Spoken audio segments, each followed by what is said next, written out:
सांगड़ महमा खे ख़बर ॾींदा हलूं। डिस्ट्रिक्ट रिपोर्टर महमूद क़ाइम खानी जी रिपोर्ट मुताबिक़ इंसदाद मंशाते मुहिम मंशाते फ़रोशनि ऐं ॾोहारनि ख़िलाफ़ मौसर कार्रवायूं जारी आहिनि। चर्स जो डीलर गिरफ़्तार, 85 ग्राम चर्स ऐं 100 गुटखा पुड़ियूं हथ कयूं वयूं।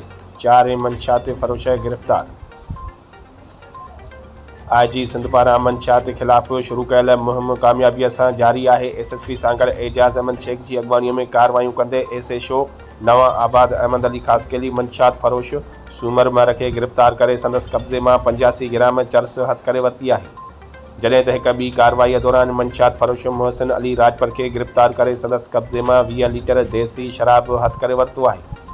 SHO संजोरो महमद अली ज़रदारी मंशात फ़रोश इरशाद अली शेख खे गिरफ़्तार करे संदसि कब्ज़े मां 880 सिहत लाइ नुक़सानकार गुटखा पुड़ियूं हथ करे वरितियूं आहिनि। SHO शहदादपुर नियाज़ हुसैन कलोड़ो मंशात फ़रोश मुहर्रम बुगियो खे गिरफ़्तार करे संदसि कब्ज़े मां 20 लीटर देसी शराब ऐं हिक शकी मोटरसाइकिल हथ करे वरिती आहे।